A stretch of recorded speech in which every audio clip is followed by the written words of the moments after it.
dengan prospek, itu kalau di kelas bahan itu yang dinilai hanya gerak dasar. Yang dimasuk gerak dasar itu ini, Pak. Ini gerak dasar pohon. Dalam pengertian walaupun dia di bahan, tapi yang sudah berproses. Jadi bahan itu kategorinya ada, misalkan ketika kita menginginkan ukuran yang sesuai dengan keinginan kita, misalkan bermain di ukuran lame, small atau apa, ketika pertama kali untuk mendapatkan bentuk nirus ini, itu harus berproses lewat pemotongan. Jadi proses pemotongan ini nanti kita lanjutkan dengan tunas yang nanti akan tumbuh. Biasanya tunas yang tumbuh itu lebih dari 2, kadang 3, kadang 4 gitu. Nah di sini kita coba nanti pakai dari sekian banyak tunas yang keluar, kita pakai satu atau 2. Nah prosesnya seperti ini. Setelah proses ini pembesarannya cukup, misalkan sebesar ini, itu pohon kita potong lagi, Pak. Nah proses pemotongan seperti ini. Ketika ada keluar tunas lagi, kita pakai lagi ke arah sini.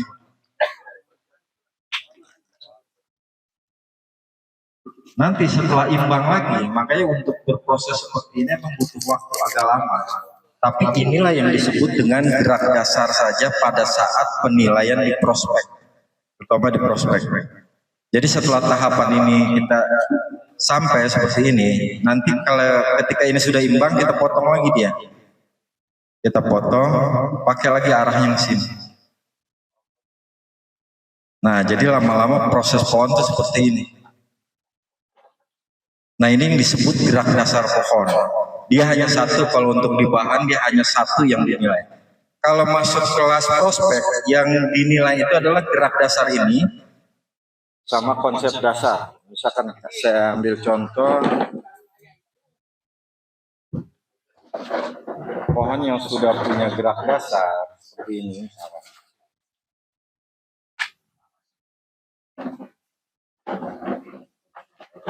Itu sudah memasuki konsep pembentukan cabang.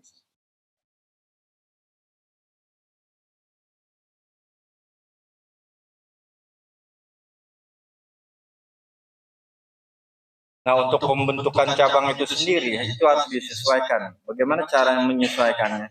Diameter batang ini, kira-kira untuk seimbangnya itu kira-kira sebesar apa?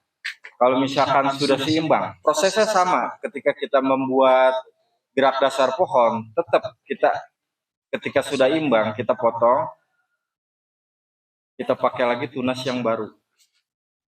Setelah ini imbang, tunas yang baru yang kita pakai, misalkan 2. Setelah imbang, tetap prosesnya akan kita potong kembali seperti kita membuat gerak dasar pohon. Kita potong kembali sampai dia memang dapat pengecilan ke luarnya itu dapat atau nirusnya gitu. Nah seperti ini. Begitu juga cabang ke-1, ke-2, dan ke-3. Biasanya seperti itu. Kalau proses yang paling banyak itu adalah cabang pertama dan kedua. Biasanya kalau udah 3/4 ke atas itu biasanya prosesnya cukup sekali, bisa langsung. Karena dia kalau untuk 3/4 ke atas itu tidak membutuhkan tajuk yang terlalu panjang. Karena kita kan ngambil bentuk segitiga seperti ini. Jadi ketika ini sudah ada anak cabangnya,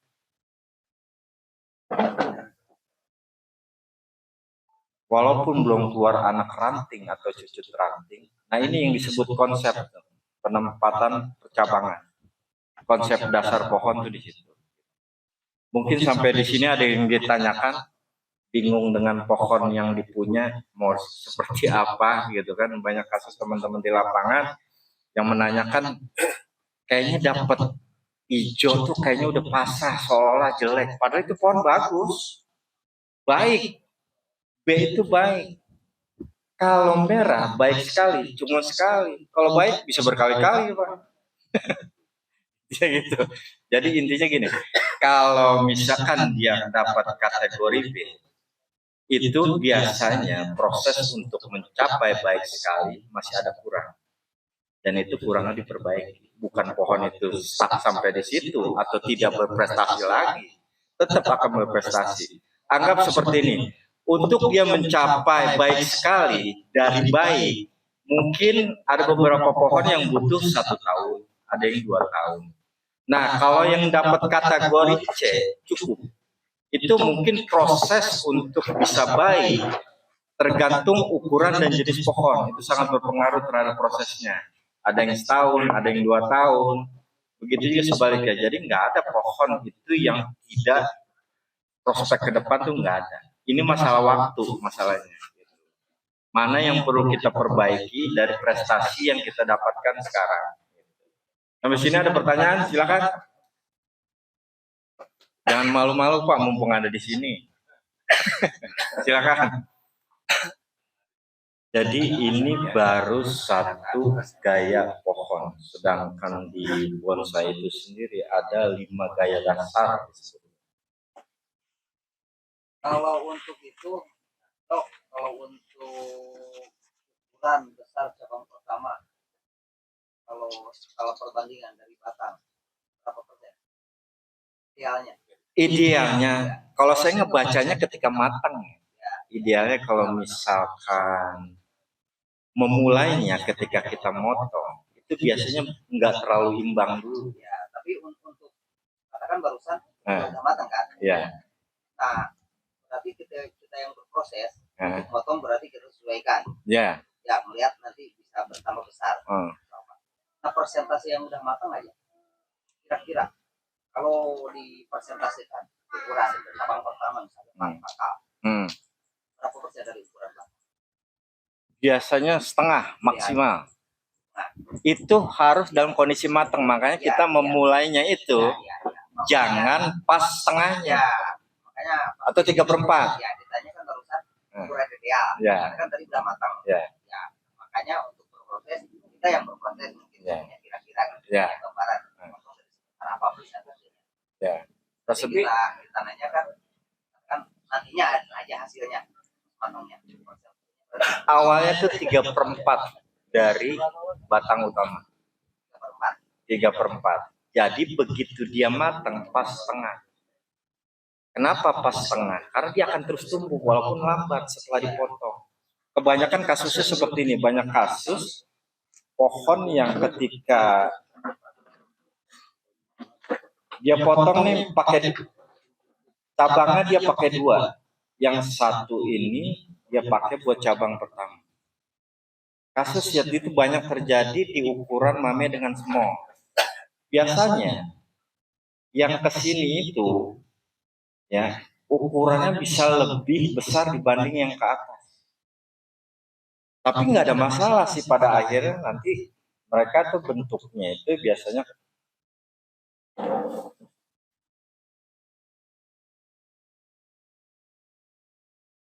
dia mainkan di sini. Ini dibuat semi mahkota. Jadi ketika sudah terbentuk seperti ini, nah dia buat semi mahkota di sini. Dia lebih panjang, menyiasati.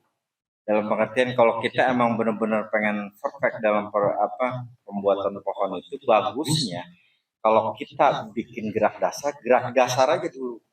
Yang lainnya buang. Itu yang saya lakukan. Ini tidak akan terjadi seperti ini.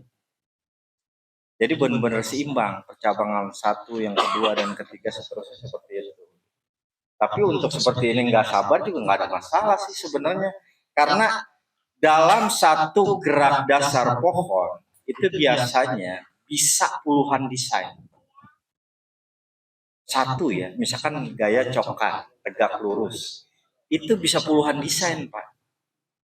Nah itu balik lagi ke kreativitas kita dalam mengolah pohon itu sendiri. Kebayang di kita itu ada 5 gaya dasar. Kalau masing-masing gaya kita buat 10 desain kali 5, udah 50, bahkan bisa lebih. Itu baru satu gaya. Terus belum masuk lagi di kita tuh ada yang disebut konsep atau aliran. Di situ alirannya ada naturalis, kecenderungan yang seperti ini tuh biasanya naturalis. Ada naturalis, ada ekspresionis, ada surrealis. Jadi basic atau tahapan membuat bonsai itu penting. Ketika kita sudah menguasai konsep dasar berbonsai atau membuat bonsai, itu biasanya untuk expand ke bentuk-bentuk yang agak aneh, itu pasti enak dilihat karena dia kuasai dasarnya. Nah, kebanyakan ada orang yang belum apa-apa dia sudah menyukai bentuk-bentuk gaya ekstrim tanpa mengetahui dasar-dasar pohon itu sendiri. Itu susah kalau untuk nikmatin. Tapi kalau kita menguasai dasar berbonsai, bikin konsep yang bagus, tahapan seperti apa, kita buat sejelimet apapun pasti kita bisa nikmati. Gitu. Intinya seperti itu. Jadi berbonsai itu nggak ada salah dan benar. Yang ada aja, yang ada itu ketika pohon itu jadi enak dilihat atau tidak. Tapi intinya pohon enak dilihat aja. Apa gimana? Karena gini, hasil akhir itu adalah keindahan, pasti memanjakan mata. Kalau yang memanjakan mata itu bisa dikatakan indah dan pohon itu bagus. Itu udah pasti. Terus, ketika dibandingkan dengan pohon yang kan ada gitu ya, karena beberapa kali melihat pameran di penilaian, ada yang pohon kayak tahapannya itu pas banget kan, potong, tapi penilaian kalah, namanya tidak ada kepingan, bahkan bentangan si batang itu kayak cacing lah, dari pangkal sampai ujung rata gitu, nggak ada pengerucutan. Oke, saya ngerti maksud Bapak. Kayak gini. Makanya pohon itu ada pohon yang disebut pohon budidaya dengan pohon galian alam.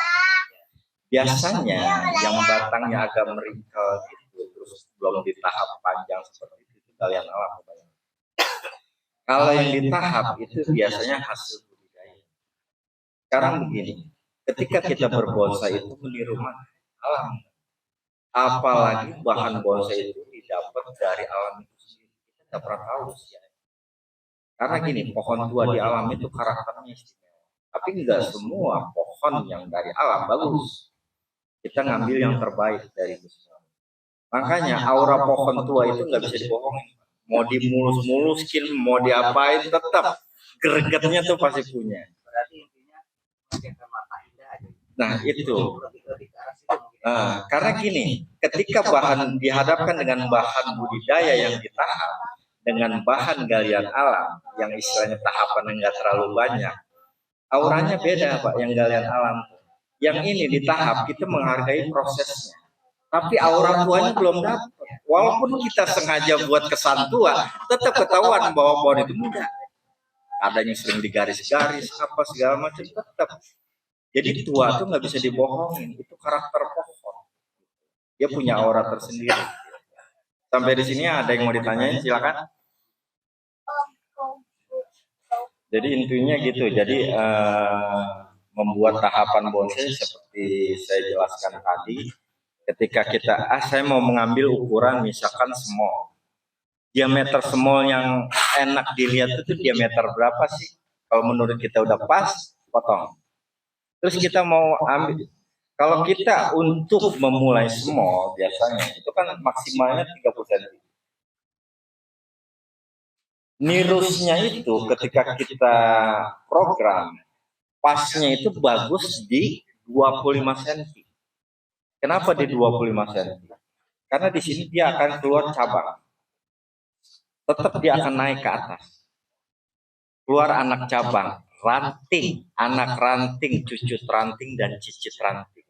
Nanti pasnya itu pasti kalau nggak di 28 atau di 29.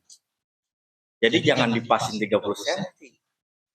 Karena dia akan terus tumbuh cabang di atas tuh. Keluar cabang, anak ranting, anak ranting, cucut ranting. Naik kan? Sampai di sini ada pertanyaan lagi, silakan. Jadi intinya gitu. Jadi yang kita perlu pelajari beda cara penilaian pohon hasil budidaya dengan pohon hasil galian. Sebenarnya penilaian sama, kacamatanya yang berbeda. Bagaimana sih menilai misalkan pohon-pohon hasil budidaya dengan pohon hasil budidaya? Begitu pula dengan kita menilai 3 konsep yang kita pahami selama ini adalah naturalis, ekspresionis, dan surrealis. Dan itu masing-masing cara penilaiannya kacamatanya berbeda. Angkanya tetap sama itu aja, cuma kacamatanya berbeda. Jadi ketika kita dapatkan pohon-pohon dari hasil galian alam itu memang mirusnya bagus, gerak dasarnya bagus, ya kita tinggal terusin. Poinnya banyak kalau hasil galian alam. Ini contoh pemenang banyak pohon dari hilang-hilang. Lihat aja karakternya. Dia ada keringan-keringanan natural. Nggak kesan dibuat. Kelihatan ke pohon-pohon yang memang sengaja dibuat kering. Sama yang memang keringan itu hasil alam. Beda karakternya. Makanya di sini banyak sekali pohon-pohon galian alam yang memang contohnya hilang-hilang ya. Itu sudah mulai memiliki prestasi di tiap kontes. Sampai best in show berkali-kali. Dan itu ada di alam kita. Nah itu mulai, kalau sebisa mungkin sih karena kalau digaliin terus, coba dibudidaya. Nah, kelebihan pohon-pohon galian alam itu biar bagaimanapun akan tetap habis. Bagaimana untuk melestarikan hilang-hilang ini agar tetap lestari dengan cara budidaya. Santigi pun di Surabaya sudah mulai, yang budidaya itu banyak.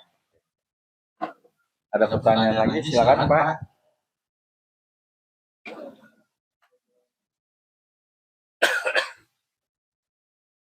Mungkin di sini akan coba gambarkan tentang 5 gaya dasar. Pertama itu formal, dia tegak lurus. Ada tegak berliku, informal. Ada slanting. Slanting itu disebutnya gaya miring. Formal tegak lurus, informal tegak berliku. Ada semi cascade.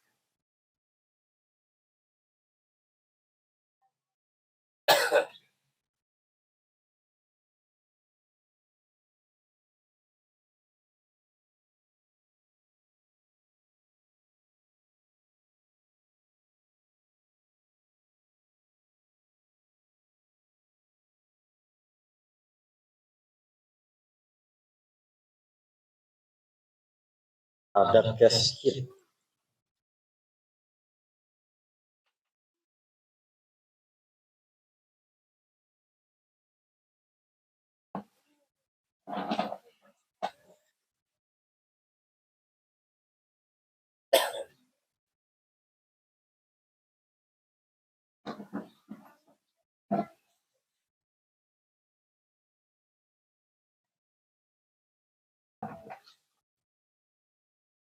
Nah ini adalah contoh 5 gaya dasar di bonsai. Yang pertama tegak lurus atau cokkan, tegak berliku, informal, slanting, gaya miring, dia bisa miring ke kanan atau ke kiri. Ada semi cascade. Disebut semi cascade itu ujung-ujungnya sejajar dengan bibir pot. Disebut semi cascade. Tapi ketika dia melebihi bibir pot, itu sama juga disebut dengan cascade. Gaya air terjun berarti. Sampai di sini ada yang mau ditanyakan? Silakan. Pak Haji mau tanya, Pak Haji. Dalam gaya-gaya tersebut ada pakem-pakemnya. Nah, yang saya bingung nih pakem itu maksudnya apa sih? Nah. Yang disebut ini, jadi gini, arah percabangan. Yang penting ini seimbang antara badan dengan tangan. Peletakannya sebenarnya bebas. Itu yang disebut variasi. Atau dalam satu gaya bisa ada puluhan desain. Itu yang dimaksud. Contoh misalkan.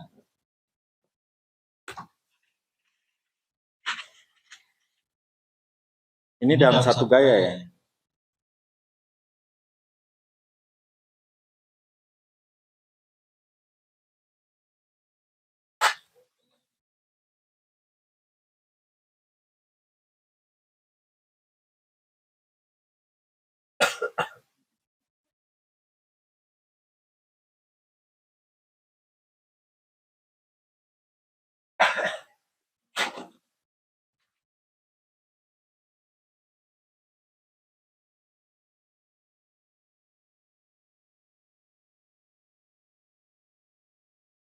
Misalnya kayak gini, kalau kita punya pohon tegak lurus, tiba-tiba di sini kecil cabang. Kita buat sap-sapannya itu juga kecil, pendek. Terus tiba-tiba ada keluar lagi cabang sedang. Kita buat juga sedang panjangnya. Jangan dipaksain bahwa tangan pertama harus lebih panjang. Kadang-kadang dalam satu gaya pohon cokan itu, dia bisa gedenya tuh ada di tengah. Itu buat panjang. Jangan dipaksain kita pendek. Hanya untuk mengejar segitiga. Nah ini yang disebut dengan variasi atau desain dari gaya cokan. Ini desain 1, ini desain 2. Jadi gayanya sama, 1, cokan. Nggak ada masalah kalau udah 3/4 ke atas, nggak ada masalah. Nggak ada masalah. Nggak apa-apa. Jadi misalkan di sini kosong nih, Pak. Anggaplah di sini kosong. Di sini ada cabang gede. Kita turunin 1 cabang ke bawah, kita pakai. Nggak ada masalah. Itu bagian dari teknik ya, untuk mengisi kekosongan ruang di bentuk pohon. Ini baru 2 desain nih, 1 gaya. Nah makanya berbonsai itu harus sebebas mungkin. Jadi kalau ada ruang kosong itu jangan berpikir, wah ini kosong gak enak, wah ini gak mungkin, ditempel juga gak mungkin. Apa salahnya dari atas ke bawah kita isi yang kosong, bisa juga dari atas ke bawah atau dari bawah ke atas. Nggak ada, justru pakem itu membelenggu loh Pak. Jadi makanya saya bingung kalau bicara pakem-pakem gitu, cenderung membelenggu kreativitas. Jadi kalau kita berkesenian di bonsai sebebas mungkin Pak, dan nggak ada yang ngelarang, nggak ada salah benar. Yang jadi masalah ketika itu jadi nanti indah atau enggak, itu aja tolak ukurnya. Jadi kebebasan itu penting pada saat kita berkarya. Boleh dikritik ketika pohon itu jadi. Jadi jangan pernah khawatir, kita buat pohon seaneh apapun pasti ada penyukanya. Yang benci juga ada. Jadi jangan berharap kita buat pohon sebaik mungkin pun, ada orang yang nggak suka mah tetap aja nggak suka. Jadi gini, ada pasarnya masing-masing. Makanya buat pohon itu harus bervariasi, jangan sama. Tiap-tiap bapak yang di sini saya yakin punya talenta seni yang berbeda. Dan perbedaan itulah yang membuat akhirnya berwarna. Jadi ibaratkan gini lah, kalau kita berkarya di bonsai itu makin banyak variasi bonsai, itu makin senang konsumen datang karena banyak pilihan. Coba kalau misalkan dia datang di satu tempat, pohonnya cokan semua. Tapi kalau dalam satu tempat, di situ banyak ditawarkan dengan gaya-gaya yang variatif, pasti cepat laku. Anggaplah ketika kita belanja, senang ke warung kecil apa ke Indomaret. Pertanyaannya kenapa ke Indomaret? Lebih komplit kan? Sama, begitu juga kita jadi petani bonsai. Jadi bertani itu jangan hanya jenis-jenis tertentu atau gaya-gaya tertentu. Buat semua gaya, jangan fanatik. Begitu juga dengan jenis tanaman, jangan fanatik. Jadi tetap buat, kasih kebebasan. Karena konsumen akan jauh lebih senang mendatangi satu tempat petani yang jenisnya banyak, gayanya banyak. Kita bebas memilih, karena kita tidak bisa memaksakan konsumen untuk menyenangi gaya tertentu kan.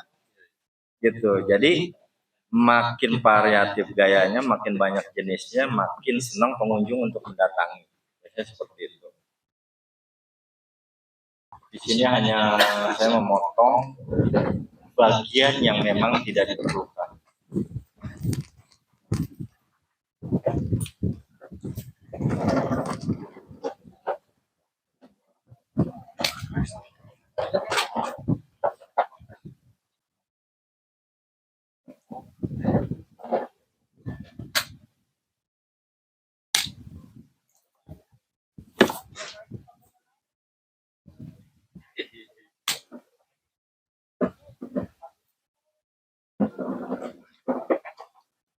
Ini pohon kalau tanpa daun hidup nggak Pak Haji?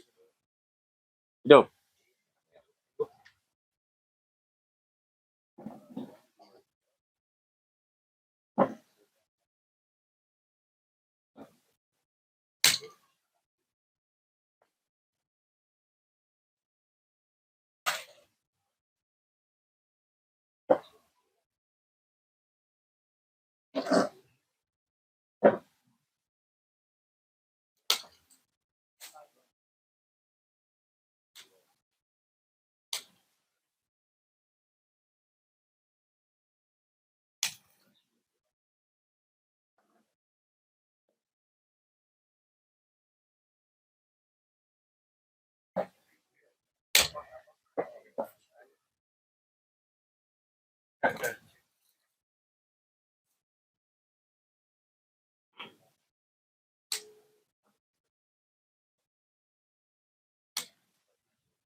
Ini kita coba apa?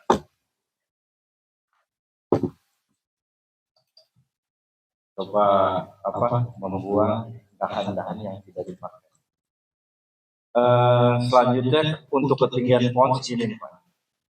Dan ini dipotong lagi nanti. Kayaknya kalau untuk alat gunting ini nggak cukup pakai gergaji kayaknya. Nah ini depannya dari sini. Jadi kalau misalkan ini cabang pertama paling besar dia harus lebih panjang. Yang pendek itu, yang kecil dia harus lebih pendek. Jadi jangan dipaksakan pohon ini agar kelihatan serasi kecil, tapi kita paksakan dia untuk panjang. Terus selanjutnya ini nih, bagian mahkotanya nanti kita ambil ini. Nah, ini nanti tinggal dirapi-rapihin aja bagian yang bekas potongan ini. Kalau sudah terlihat cabang pertama, cabang kedua dengan mahkota, dia nirusnya udah mulai dapat sedikit lagi, dia mulai dapat. Nanti ini tinggal potong sebatas ini nanti. Jadi disisakan yang depannya ini.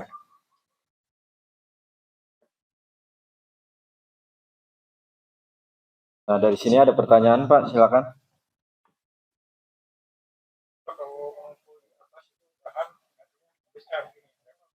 Nah, kalau yang atas ini nanti kita pilihin lagi kayak ini nih.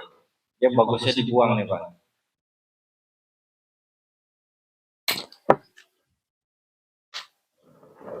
Nah ini dibuang. Kita pakai yang ini. Kalau misalkan dalam prosesnya nanti ada pembengkakan di sini, biasanya kalau saya, ini kan kalau udah dipotong ini biasanya suka keluar tunas Pak di sini. Nah yang ini buang pakai tunas yang baru, biar kecil terlihatnya. Jadi ini mesti dirapihin lagi nanti pakai katok. Silakan ada pertanyaan lagi. Ini jenisnya bagus apa mikro, dia bisa rapat ya. Tetap kita dalam membuat bonsai itu tahapan, jadi jangan pengen buru-buru jadi. Kalau emang dia nirusnya belum dapat, kita tahap ulang, baik itu batang utama maupun cabang. Ada pertanyaan lagi, silakan.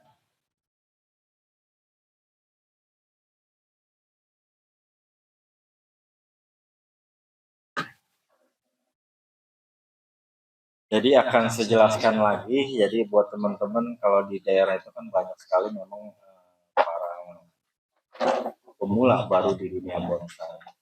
Yang harus dipahami adalah sistem penjualan itu sendiri yang seperti saya jelaskan tadi,